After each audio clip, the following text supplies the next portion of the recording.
السلام علیکم ورحمۃ اللہ۔ یہ بہت پیاری پوسٹ لگائی ہے، آیت لگائی ہے ہمارے بھائی نے۔ اوپر اس کا ہیڈنگ ہے کامیاب کون، یہ سوالیہ انداز ہے، اور پھر خود ہی اس کا جواب دیا گیا ہے قرآنی آیت کے ذریعے۔ اعوذ باللہ من الشیطان الرجیم، بسم اللہ الرحمن الرحیم۔ فمن زحزح عن النار وادخل الجنۃ فقد فاز، کہ پاس جس شخص کو آگ سے بچا لیا گیا اور جنت میں داخل کیا گیا، بے شک وہی کامیاب ہے۔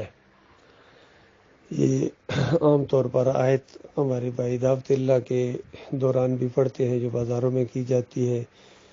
لوگوں کو احساس دلایا جاتا ہے کہ دیکھو، کامیابی اور ناکامی کا دن آج نہیں بلکہ کامیابی اور ناکامی کا دن آنے والا ہے۔ آج دنیا میں بڑی سے بڑی تکلیف بھی، بڑی سے بڑی پریشانی بھی، بڑی سے بڑی ناکامی بھی کوئی اہمیت نہیں رکھتی ہے اس آخرت کی ناکامی اور پریشانی کے مقابلے میں، اور دنیا کی بڑی سے بڑی خوشی، کامیابی اور خوشحالی کوئی اہمیت نہیں رکھتی ہے اس کامیابی کے مقابلے میں جو آخرت میں آنے والی ہے۔ اب مسئلہ یہ ہے کہ جب کامیابی اور ناکامی کا دن آنے والا ہے تو پھر کیا کیا جائے، کرنا کیا ہے؟ تو یہ اللہ تعالیٰ نے پورے قرآن میں اس کا گویا جواب دیا ہے کہ صحیح معنوں میں اگر تم کامیابی حاصل کرنا چاہتے ہو، فوز العظیم حاصل کرنا چاہتے ہو، تو اس کا طریقہ یہ ہے کہ پہلی بات تو یہ ہے کہ خود ایمان لاؤ اس بات کے اوپر، تمہارا اٹھنا بیٹھنا، تمہاری زندگی اس چیز کا اظہار کرے کہ تم صحیح معنوں میں آگ سے بچنے کا ارادہ رکھتے ہو، آخرت کے ماننے والے ہو، جنت کا شوق ہے تمہیں اور جہنم سے ڈرتے ہو تم۔ تو جو جنت کے شوقین ہوتے ہیں، جنت کی بڑے بڑے درجات کے شوقین ہوتے ہیں، وہ مجاہد ہوتے ہیں، وہ اللہ کے دین کے تقاضے پورے کرتے ہیں، وہ اللہ کے دین میں آگے بڑھتے ہیں، وہ توحید کی دعوت دیتے ہیں، وہ رد طاغوت کرتے ہیں، وہ طاغوت کی نشاندہی کرتے ہیں، وہ گھبراتے نہیں ہیں، وہ ڈرتے نہیں ہیں، وہ شرماتے نہیں ہیں کہ میں تو یہ کام نہیں کر سکتا ہوں۔ بھائی آپ نہیں کر سکتے تو پھر کون کرے گا بتائیے؟ اور جو کرے گا وہی آگ سے بچایا جائے گا، وہی جنت کا وارث بنے گا، جنت کی زمین کا وارث بنے گا۔ تو اللہ تعالیٰ غور و فکر کرنے کی توفیق عطا فرمائے۔ آج سب سے بڑا مسئلہ یہی ہے کہ بہت کم لوگ ہیں جو اس کی طرف توجہ دے رہے ہیں، اور ایک عظیم اکثریت ہے انسانوں کی، وہ تو کفر و شرک کے اندر ڈوب گئی، اور پھر ایک بہت بڑی تعداد ہے انسانوں کی جو خاموش تماشائی بیٹھے ہوئے ہیں، بنے ہوئے ہیں، اور بالکل ان کے اوپر انگلی نہیں اٹھاتے ہیں، بولتے ہی نہیں ہیں شرک اور کفر کے خلاف، یا تو ڈرتے ہیں یا تحفظات ہیں، یا اس کو بولنے کو وہ بیوقوفی سمجھتے ہیں کہ اتنے بڑے کفر و شرک کے اس ماحول کے اندر اگر دو بول بھی دیے تو اس کا فرق کیا پڑے گا؟ یعنی جس طرح سمندر کے اندر سے اگر ایک چلو بھر کے باہر پھینک بھی دیا جائے تو سمندر کو کیا فرق پڑے گا؟ یا ایک بہت بڑا آگ کا الاؤ جل رہا ہو، جیسا بڑی بڑی بلڈنگیں جل رہی ہوتی ہیں،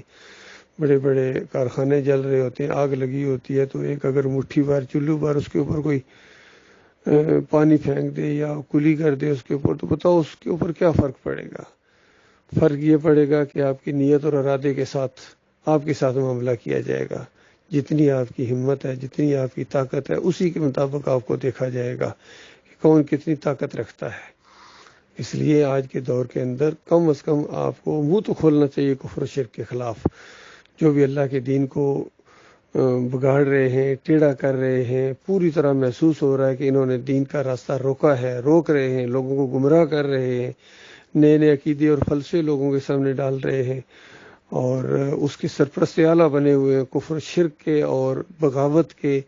ائمۃ الکفر بنے ہوئے ہیں، ان کے خلاف جہاد کرنا ہے اپنی پوری طاقت کے ساتھ۔ تو پھر اللہ کے ہاں ایک مقام بننے والا ہے، اور ایک وقت آنے والا ہے، قیامت کی وہ گھڑی آنے والی ہے جو اٹھانے والی بھی ہے اور گرانے والی بھی ہے۔ یہ دو نام اس کے اللہ تعالیٰ نے بتائے ہیں کہ وہ قیامت کی گھڑی، وہ تم کیا جانو کہ وہ قیامت کی گھڑی کیا ہے؟ فرمایا وہ رافعہ ہے، وہ اٹھانے والی ہے۔ کیا اٹھانے والی ہے؟ آج دنیا میں جن کا کوئی مقام نہیں، ان کو ایسا اٹھائے گی، اس طرح ان کو عزت کی بلندیوں تک وہ گھڑی پہنچائے گی کہ پوری انسانیت کے سامنے ان کا وہ معاملہ پیش کیا جائے گا اور پوری دنیا کے سامنے ان کو دکھایا جائے گا، یہ دیکھو یہ ہے وہ دو عالم سے خفا مالک، فرمائے گا میرے لیے ہے، میرے لیے تھا، میرے لیے پوری دنیا سے اس نے جنگ مول لی تھی، میرے سامنے آنے سے ڈرا تھا، مجھے اپنا اکیلا معبود مانتا تھا۔ یہ پریشانی اس کو کھائی جاتی تھی کہ اس جنت کو کیسے حاصل کیا جائے، یہ پریشانی اس کو کھائی جاتی تھی کہ اس جہنم سے کیسے بچا جائے جو اللہ تعالیٰ نے اپنے نافرمانوں کے لیے، نافرمان عام طور پر ذہن میں یہی آتا ہے کہ نافرمان وہی جو قتل و غارت کرتے ہیں، چوری ڈاکو، یہ نافرمان ہے جی۔ یاد رکھنا جو اللہ کے راستے میں جہاد نہیں کرتا ہے، اس راستے پہ سامنے نہیں آتا ہے، ایمانداروں کا ساتھ نہیں دیتا ہے کھل کے، یہ بھی اللہ کا نافرمان ہے، اور ایک وقت آئے گا اس کو بڑا پچھتاوا ہوگا، اور وہ جو معیار قائم کیے جائیں گے، پیمانے اللہ کا جو وہ میزان قائم کی جائے گی، وہاں تلے گا انسان، اس وقت پتہ چلے گا یہ کیا ہے، سمجھدار تھا تو کتنا سمجھدار تھا، بیوقوف تھا تو کتنا بیوقوف تھا، کامیاب تھا تو کتنا کامیاب ٹھہرا، ناکام ہے تو کتنا ناکام ٹھہرا۔ یہ سب کچھ اس پیمانے، جب وہ ایمان کے پیمانے کھڑے کیے جائیں گے، سب کی اصلی حیثیت سامنے آ جائے گی، اور اس وقت پتہ چلے گا کون جیتا کون ہارا۔ لہذا میرے بھائیوں، اس بات کو زندگی کا نمبر 1 مسئلہ بناؤ گے تو پھر باقی سارے مسائل آپ کو چھوٹے نظر آئیں گے، لیکن یہ مسئلہ اگر آپ کی زندگی کا نمبر 1 مسئلہ نہیں ہے، پھر چھوٹے چھوٹے مسائل بھی آپ کو پہاڑوں کی طرح نظر آئیں گے اور آپ ڈھیر ہو جائیں گے ان کے سامنے۔ نبی علیہ السلام کے سامنے ایک دفعہ آ کے بتایا گیا کہ آپ کی بیٹی کا لخت جگر بس دم توڑ رہا ہے، آپ کی بیٹی آپ کو بلا رہی ہے۔ تو آپ اندازہ لگائیے، آپ آج کے دور کا کوئی باپ ہوتا تو کس طرح اس کا ریئیکشن ہوتا۔ نبی علیہ السلام کی تعلیمات دیکھیں، صحابہ بھی بیٹھے ہوئے ہیں اور واپس پیغام بھیجا کہ میری بیٹی کو جا کے بتا دو کہ یہ جو بیٹا تمہارا ہے تمہیں اللہ ہی نے دیا تھا، یہ اللہ ہی کی چیزیں ہیں، اسی لیے ہم کہتے ہیں انا للہ و انا الیہ راجعون، یہ اللہ ہی کی چیز ہے، اللہ اگر واپس لے رہا ہے تو مل کر صبر کرو اور اجر کی امید رکھو۔ اور یاد رکھنا، یعنی میں یہ بات اپنی طرف سے کہہ رہا ہوں، کہ حدیث کا مفہوم بیان کر رہا ہوں کہ نبی علیہ السلام نے فرمایا کہ اجر جو ہوتا ہے یہ واقعے کے صدمے کے شروع کا ہوتا ہے۔ اگر شروع میں آپ صبر کریں گے، اللہ کی ایک مشیت اور اللہ کی ایک یعنی آپ کی امتحان کا انداز یہ محسوس کریں گے، صبر کریں گے، آپ کو اللہ تعالیٰ اجر دے گا۔ لیکن اگر آپ ڈیر ہو جائیں گے، بے صبری کا مظاہرہ کریں گے، اور اس وقت اس اجر سے آپ محروم رہ جائیں گے۔ لیکن یاد رکھیے، آپ کے رونے دھونے سے وہ واقعہ واپس نہیں آتا ہے،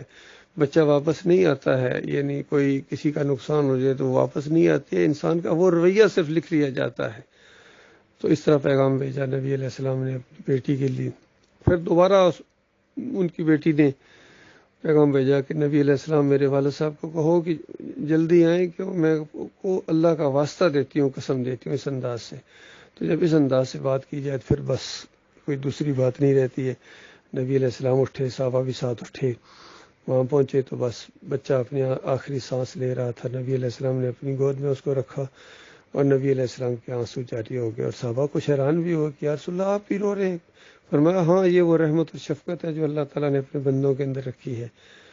اور دوسرے موقع پر جب ان کا اپنا بیٹا ابراہیم، نبی علیہ السلام کا اپنا چھوٹا شیرخوار بیٹا مر رہا تھا، گود خالی ہو رہی تھی نبی علیہ السلام کی، آج تو کہتے ہیں نا بردو جولی میری یا محمد تیرے در سے نہ جاؤں گا خالی، ان کو ہوش ہی نہیں ہے۔ نبی علیہ السلام کی اپنی جولی خالی ہو رہی تھی، دوسرے واقعے میں ان کی بیٹی کی جولی خالی ہو رہی تھی، نبی علیہ السلام جولی نہیں بھر سکیں، کیونکہ نبی علیہ السلام جولیاں بھرنے والے نہیں ہیں، وہ اللہ سے فریادوں کرنے والے ہیں، اللہ سے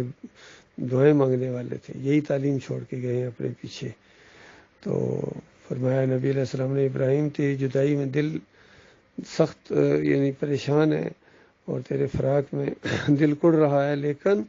میری زبان سے وہی کچھ نکلے گا جو میرے مالک کو پسند ہے، کوئی ایسے الفاظ منہ سے نہ نکلے۔ تو یہ تعلیم ہے نبی علیہ السلام کی۔ بھائی اللہ تعالیٰ غور و فکر کرنے کی توفیق عطا فرمائے۔ یہ آیت بہت چھوٹی ہے لیکن علم کا ایک سمندر ہے اس کے اندر،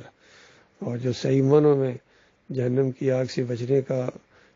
خیال ہے ان کو، یہ نہیں کہ بس صرف آپ بس یہ پوسٹیں کھیلتے رہیں گے، کوئی تربیت کھیل رہا ہے، کوئی جناب اپنے انداز سے لگا ہوا ہے۔ صحیح معنوں میں، اگر صحیح معنوں میں ہم جہنم کی آگ سے بچنا چاہتے ہیں اور جنت حاصل کرنا چاہتے ہیں، بڑی کامیابی حاصل کرنا چاہتے ہیں، تو اس کا یہ طریقہ ہے بھائی کھل کے سامنے آؤ، بولو شرک اور کفر کے خلاف، ذرا برابر کسی کا لحاظ نہ کرو، ڈرو نہیں، کیا ہوگا زیادہ زیادہ کیا ہوگا بتاؤ، کوئی مار دے گا، زندگی جو چل رہی تھی وہ ختم ہو جائے گی۔ مالک فرماتا ہم ایسی زندگی عطا فرمائیں گے، ایسی زندگی تمہیں عطا فرمائیں گے جو اصل زندگی ہے، اور ایسی بادشاہ تمہیں عطا فرمائیں گے جو دنیا کے بڑے بڑے بادشاہوں نے تمہیں نہ دیکھی ہوگی، کسی نے دیکھی نہیں ہوگی، کسی نے اس کا تصور نہیں کیا ہوگا۔ اس کو شہادت کہتے ہیں۔ تو جو اللہ کے راستے کے مجاہد ہوتے ہیں، شہادت کے شوقین ہوتے ہیں، وہ اللہ کے راستے میں آتے ہیں۔ ابھی انشاءاللہ یہ 4 جون سے ہمارا پروگرام شروع ہو رہا ہے دعوت اللہ کا کراچی سے، جس میں زیادہ سے زیادہ ساتھی شرکت کرنے کی کوشش کریں، اور صبح کا ایک قدم اللہ کے راستے میں نکلنا پوری دنیا کی دولت سے بہتر ہے، شام کا ایک قدم اللہ کے راستے میں نکلنا پوری دنیا کی دولت سے بہتر ہے۔ اندازہ لگائی، ایک لمحہ، آج کل یہ روایت بہت پیش کی جا رہی ہے، نبی علیہ السلام نے فرمایا ایک سا یعنی ایک لمحہ اللہ کے راستے میں نکلنا، اللہ کے راستے میں توحید کی دعوت دینے کے لیے، رد شرک کے لیے، اور دین کو قائم کرنے کا ایک جذبہ لے کے باہر نکلا، دین کو قائم کرنا، اس کے غالب ہونے، واقعی اللہ تعالیٰ آزمائش میں ڈالا ہے، باقی وہ ایک اشارے میں سب کچھ کر سکتا ہے، صرف وہ مومنوں کے درجات بلند کرنے کے لیے، ان کو دیکھنے کے لیے کہ تم کتنے پانی میں ہو، یہ انداز اختیار کیا اللہ تعالیٰ نے۔ تو ایک لمحہ جو ہے وہ اتنا قیمتی ہے کہ اس کو بیان نہیں کیا جا سکتا۔ اللہ تعالیٰ ہمیں اس زندگی سے پورا فائدہ اٹھانے کی توفیق عطا فرمائے۔ مالک اپنے راستے میں جما دے اور مخلص لوگوں کو ہماری طرف آنے کی توفیق عطا فرمائے، اور ہمارے دلوں میں مخلص لوگوں کے لیے محبت پیدا کرے مالک۔ اور ان نامردوں نے جو دین کے اندر نامردی دکھائی ہے، ایمان کی جماعت کے اندر یہ شرک کے انجیکشن دیے ہیں، اور پھر راستہ ٹیڑھا کرنے کی کوشش کر رہے ہیں، ورگلا رہے ہیں، ان باغیوں سے بھی اللہ تعالیٰ اپنی پناہ میں رکھے، ان کی فتنوں کو، ان کی کوششوں کو اللہ غارت کر دے، اور کفر شرک کا جنازہ اٹھائے۔ مالک یہ ہو کے رہنا ہے، یہ تو ہماری خوش قسمتی ہے کہ مالک ہمیں اپنے دین کے لیے استعمال کر رہا ہے، اس کا جتنا بھی شکر ادا کیا جائے کم ہے۔